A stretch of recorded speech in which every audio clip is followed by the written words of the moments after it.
नमस्कार दोस्तों, मैं आप सभी का स्वागत करता हूं अपने यूट्यूब चैनल एग्ज़ाम कॉपी में। दोस्तों, जैसा कि आप सभी को पता होगा कि मैं पॉलिटी का, हिस्ट्री का और ज्योग्राफी का, ठीक है, ज्योग्राफी में आपकी इंडियन ज्योग्राफी और वर्ल्ड ज्योग्राफी, इन चारों सब्जेक्ट्स का मैं टेस्ट ले रहा हूँ, ठीक है। तो आज उसी क्रम को आगे बढ़ाते हुए आज मैं इंडियन ज्योग्राफी का टेस्ट नंबर 3, यानी कि इसके पहले 2 टेस्ट हो चुके हैं। अगर आपने नहीं देखे, नहीं लगाए तो आप चैनल पर जाइए और प्लेलिस्ट में जा कर के आप देख लीजिए, ठीक है। टेस्ट को लगा लीजिए और हर टेस्ट में प्रश्नों की जो संख्या होती है वो होती है 20, ठीक है। तो आज भी हमारे टेस्ट में जो प्रश्नों की संख्या है वो 20 होगी और हमेशा 20 ही होगी, ठीक है। पॉलिटी में मैं 10 प्रश्न रखता हूँ, लेकिन ज्योग्राफी में 20 प्रश्न रखता हूँ। हिस्ट्री में भी तकरीबन मैं 15 या 20 क्वेश्चन रखूँगा, ठीक है।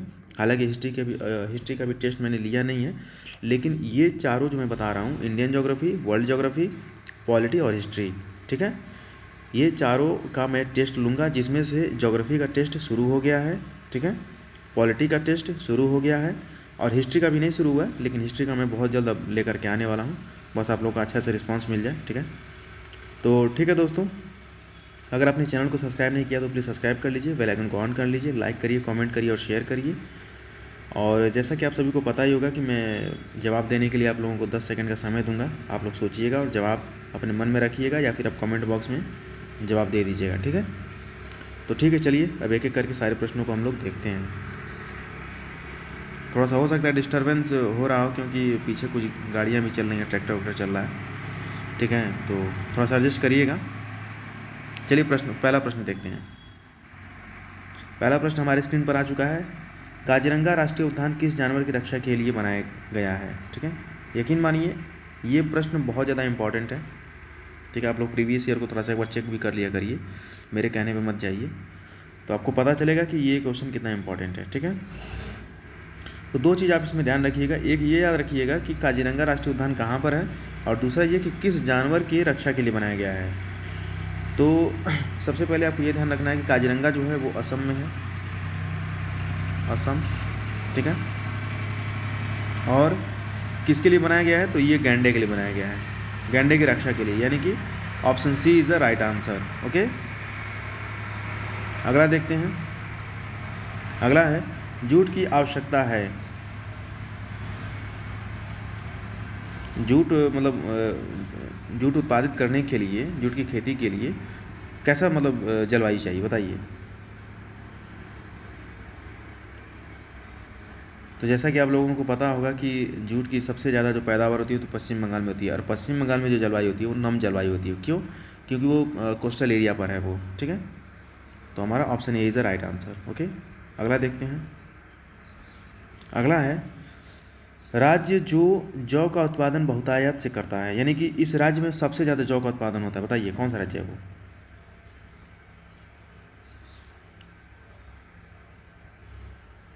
तो जौ का सबसे ज़्यादा जो उत्पादन होता है वो होता है उत्तर प्रदेश में, ठीक है, ध्यान रखिएगा। Option C is the right answer. अगला देखते हैं। अगला है, चावल का उत्पादन अधिक कहाँ होता है, बताइए, मोस्ट इम्पॉर्टेंट है।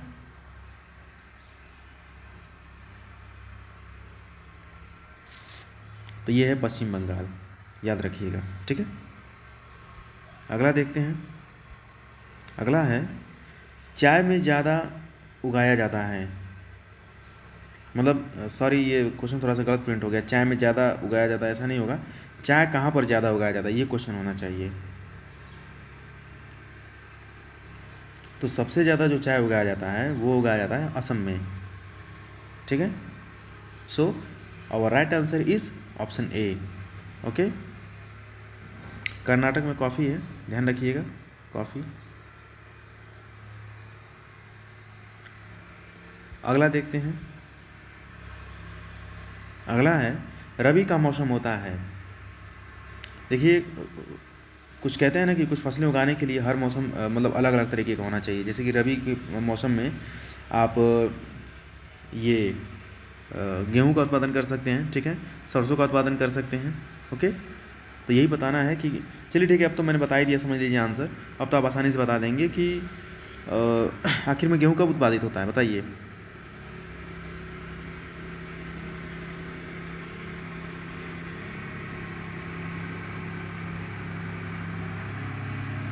तो देखिए अक्टूबर से जनवरी, याद रखिएगा। Option B is the right answer.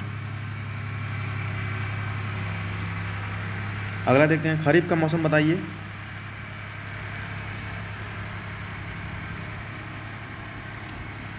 तो खरीफ का मौसम वही धान वाला, तो जून से सितंबर।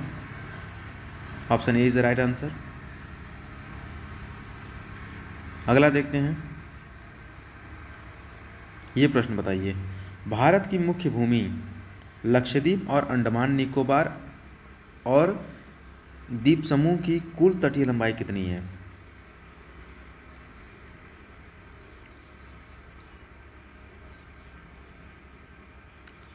इम्पॉर्टेंट है।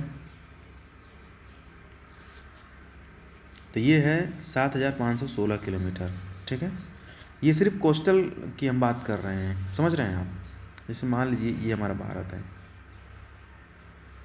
ठीक है, तो इसमें आपका यहाँ से लेकर के पूरा यहाँ तक, ठीक है, जिसमें आपका अंडमान निकोबार और लक्षद्वीप समूह सब कुछ इसमें आ जाता है। तो उसी का ये जो मतलब तटीय लंबाई है, ठीक है। लेकिन अगर आप पूरा भारत का अगर बात करेंगे ना, तो 15,000 समथिंग है, ठीक है, 15,200 है। तो इस चीज़ को आपको ध्यान रखना है। अगला है, निम्नलिखित में से कौन सा शहर कांच की चूड़ियों के लिए पूरे भारत में प्रसिद्ध है? इम्पॉर्टेंट है। तो कांच की चूड़ियों के लिए कौन इम्पॉर्टेंट है? फिरोजाबाद, उत्तर प्रदेश में है ये, पश्चिमी जिला है ये उत्तर प्रदेश का। अगला देखते हैं, अगला है, भारत की सबसे लंबी सड़क कौन सी है?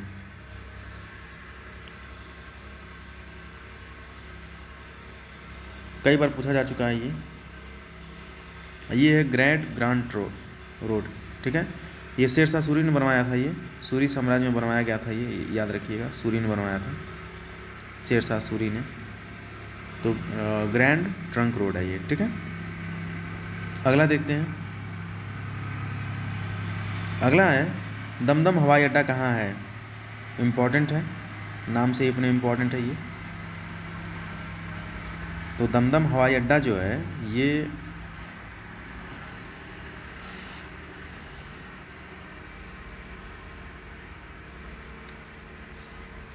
दमदम हवाई अड्डा आपका कोलकाता में है। Option B is the right answer.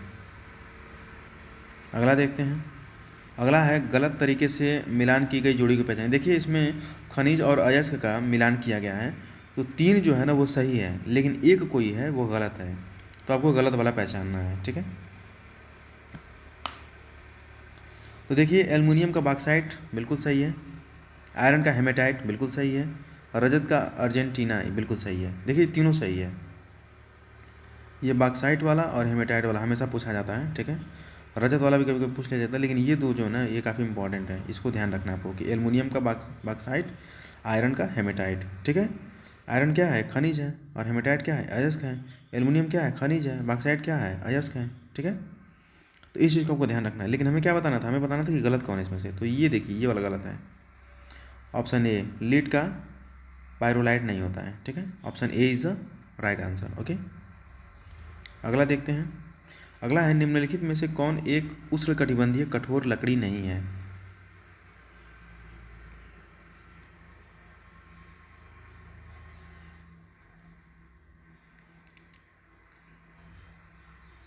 तो देखिए ये सब उष्णकटिबंधीय लकड़ियां हैं, महोगनी, अबनूस और टीक, ठीक है। लेकिन ये क्या पूछ रहा है कि उष्णकटिबंधीय कठोर लकड़ी नहीं है, तो ये कठोर लकड़ी नहीं होती है, पाइन, ठीक है।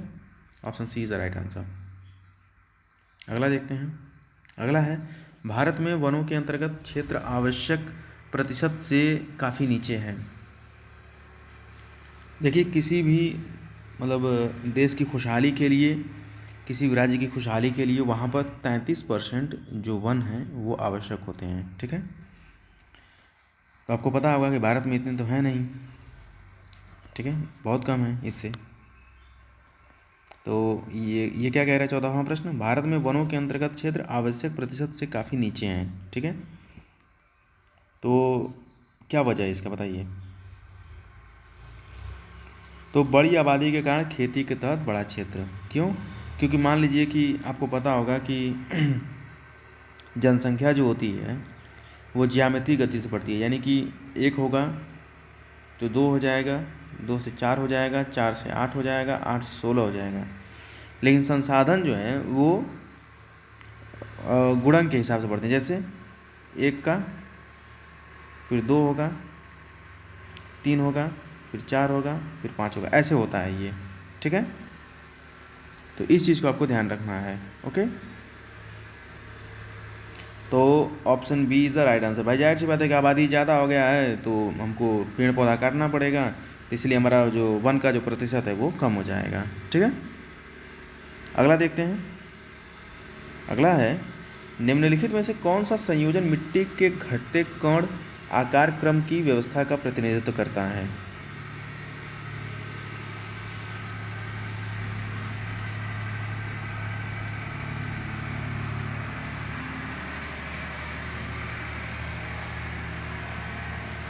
तो देखिए, सबसे पहले बजरी आएगी। ठीक है, बजरी मान लीजिए ये हो गया, फिर रेत आएगा, रेत ऐसे हो गया, फिर गाद आएगा और छोटा हो जाएगा, फिर मिट्टी एकदम एकदम छोटा छोटा हो जाएगा। ठीक है, ऐसे होता है। ये क्या कह रहा है, मिट्टी के घटते कण क्रम। तो सबसे बड़ा बजरी होता है, आप लोग देखे होंगे। फिर रेत होगा, रेत में नहीं देखते थोड़ा थोड़ा बड़ा बड़ा दाना होता है। गाद में और छोटा हो जाएगा, मिट्टी तो एकदम एकदम एकदम भुरभुरी होती है मिट्टी। ठीक है, तो option B is the right answer. Okay, आगे देखते हैं। आगे है, नीचे दिए गए विकल्पों में से सबसे युवा पर्वत कौन है? देखिए मोस्ट इंपॉर्टेंट है, स्टार बनाइए।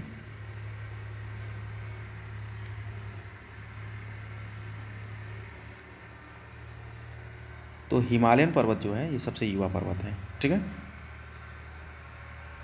अगला देखते हैं। अगला है, फसलों में निम्नलिखित में से कौन सा संयोजन कृषि आधारित उद्योगों के लिए कच्चा माल प्रदान करता है? यानी कि कृषि आधारित उद्योगों के लिए कच्चा माल कौन प्रदान करता है? तो वो है कपास, जूट और तिलहन। ऑप्शन, एक मिनट,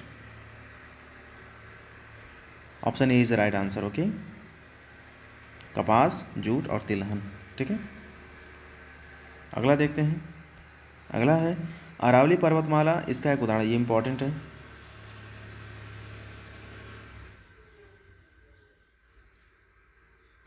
तो 18 क्या हो जाएगा? 18 का बी है, अवशिष्ट पर्वत है ये अरावली।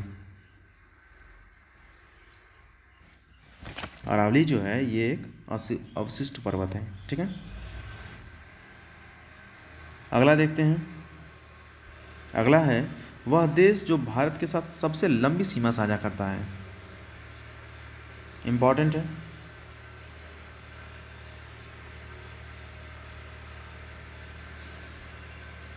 तो बांग्लादेश है राइट आंसर। ठीक है, 4096 किलोमीटर ये साझा करता है। ठीक है, अगला देखते हैं। अगला है, डंकन मार्ग के बीच स्थित है। डंकन मार्ग जो है वो किसके बीच स्थित है?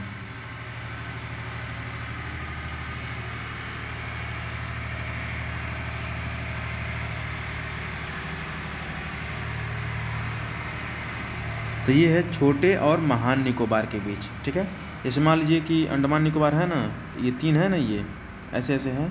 ठीक है, तो छोटा वाला, मध्य वाला और महान वाला, तो वही छोटा और महान के बीच में ये पड़ता है, ये डंकन मार्ग। ठीक है, इस चीज़ को आपको ध्यान रखना है। तो ठीक है दोस्तों, यहाँ पर हमारे 20 प्रश्न जो है पूरे होते हैं, और उम्मीद करता हूँ कि आप लोगों को इससे काफ़ी ज़्यादा हेल्प मिलेगा। और अगर आपने चैनल को सब्सक्राइब नहीं किया तो प्लीज़ सब्सक्राइब कर लीजिए, बेल आइकन को ऑन कर लीजिए, लाइक करिए, कमेंट करिए और शेयर करिए। और हिस्ट्री का भी मैं बहुत जल्द टेस्ट शुरू करने जा रहा हूँ। ठीक है, और हिस्ट्री का चैप्टर वाइज होगा। तो ठीक है दोस्तों, मिलता हूँ फिर मैं आप लोगों को अगली वीडियो में, तब तक के लिए नमस्कार।